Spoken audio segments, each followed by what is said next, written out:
Thank you for joining me, Dr. Jason W. Morrison, theologist, New South Wales, Australia. I'm just coming out of the gym.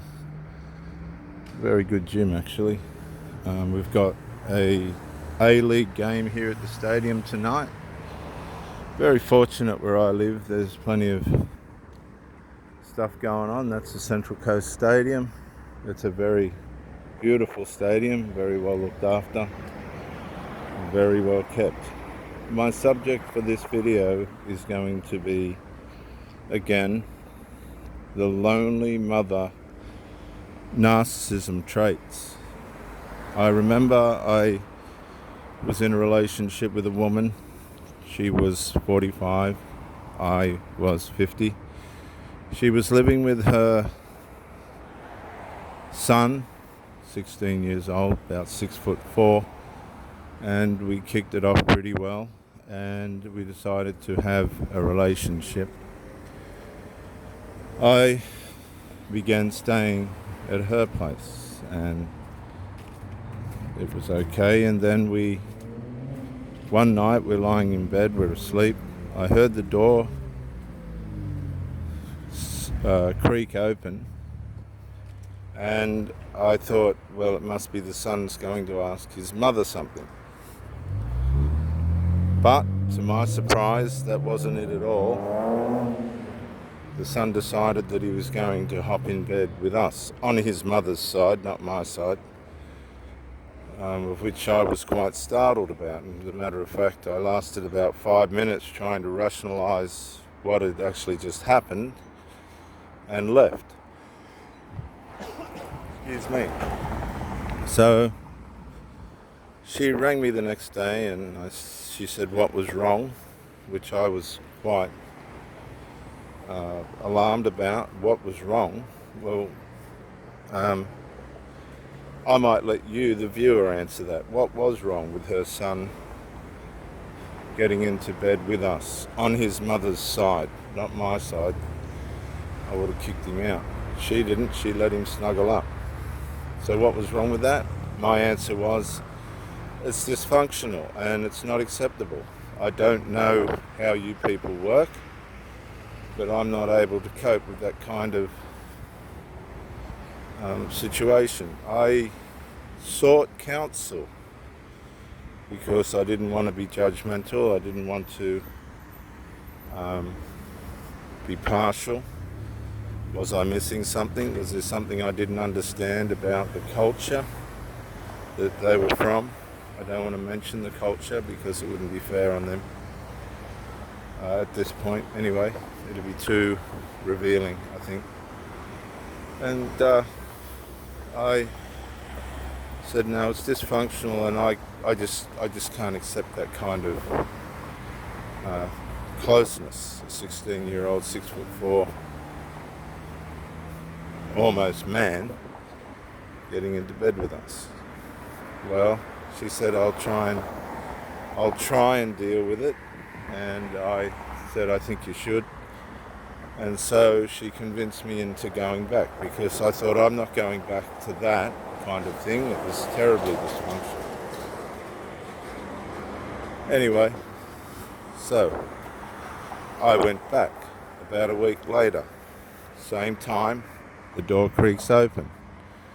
I thought, he's not going to hop into bed with us this time. It's not possible, is it? I thought the mother has dealt with this.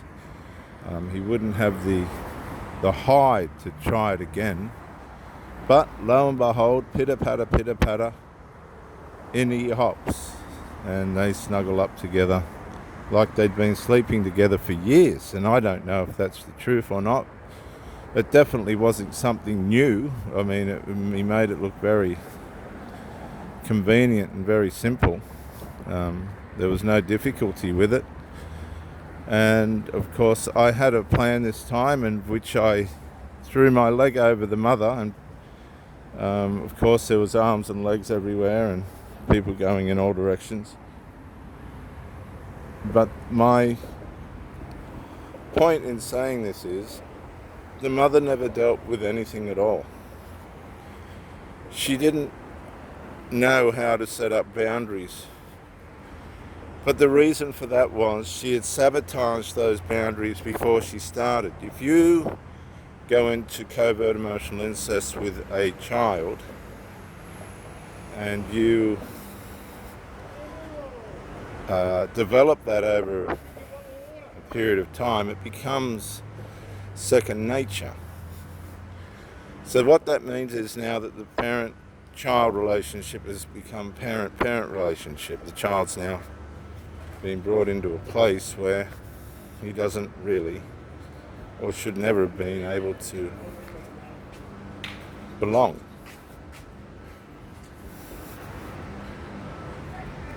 It's a beautiful place here, isn't it? And so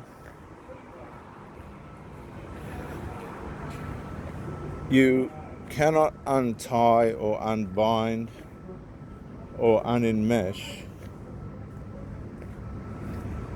this kind of thing on the basis that a strange man has come along and the mother wants to have a relationship with him because the father's failed or the father's left or some unfortunate events occurred between the parents and the mother's lonely and she wants company.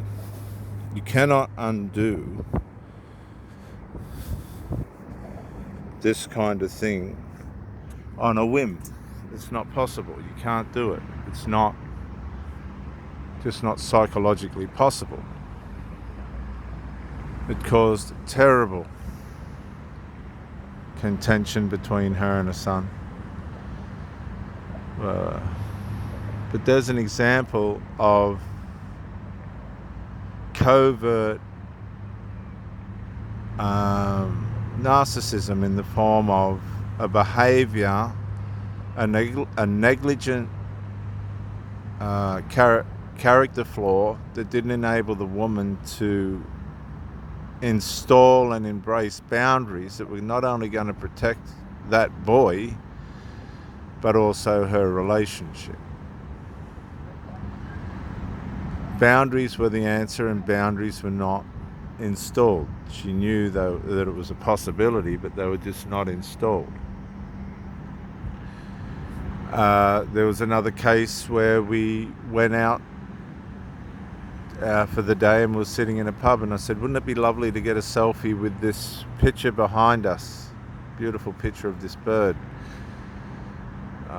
behind us. Excuse me. And she said, oh no, we can't do that. And I've gone, why can't we do that? We were married at the time. She goes, because my son might see it. And I've gone, what's that got to do with your son? She goes, oh no, he wanted to come and it's just you and I. And I've gone, where are the boundaries? There were no boundaries. There were no emotional boundaries whatsoever. The woman was attached to her son in a way in which was beyond her maternal bond. It was a covert emotional incestual bond. And one of the main problems with covert emotional incest is the fact that the first place that it's going to start its cancer is on the relationship of this child that's trying to have a relationship, or on the mother that's trying to have a relationship. That's where it's going to first start to attack. It's covert and it's stealth, but it will do it, and it'll do it without conscience. Then there was another case where this son would visit and he'd be abusing his mother. He'd just be abusing and horribly disrespectful towards this woman. I've never seen such abuse. This poor woman, really. I mean, I had to intervene and I said, look, honestly, this can't go on. This isn't acceptable. There's no respect for anybody here. And of course, nobody listened to me. I mean, if you're not in the DNA circle, then you're kidding yourself if you think you're going to have any influence. And of course, There was a temporary separation while they tried to sort out their differences. I wasn't going to tolerate it, that's for sure. And there was another instance of where covert narcissism wouldn't have put in boundaries, and therefore it caused more trouble than there was no need to be any trouble. But it caused trouble. That's how it works.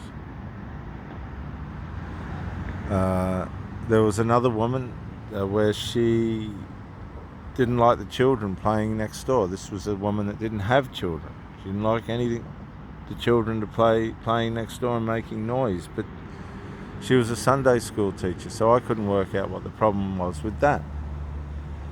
It was over the other side of the fence. It had nothing to do with us. But this woman drove me around the bend with the complaints about these children. She just didn't seem to like children. I couldn't figure her out. If you didn't like children, why would you be a Sunday school teacher? This is the sort of contradictions that you can find yourself trying to deal with. Very lazy too. There's so many instances that I could share with you. Young men bashing on their mother's doors. Get up and get me something to eat. The mother looking at me as if to say, what do I do? Well, don't ask me. Don't ask me. Honestly, what do you, I don't know. How do you people function? I mean, you've got this kid belting down the door. You could very well be making love. It wouldn't matter. These people don't care. One come busting through the door one night like it was some kind of a joke. I mean, there was never an apology. There was never any respect. It was always distasteful and so embarrassing for her from where I was standing. Humiliating, actually. And I'm not criticizing, I'm just saying these are the situations that you can find yourself in. You know, you can be developing a wonderful relationship, but God help you when the children start. I'm telling you, if the woman doesn't know how to set up boundaries, leave. Just leave, because you're going down.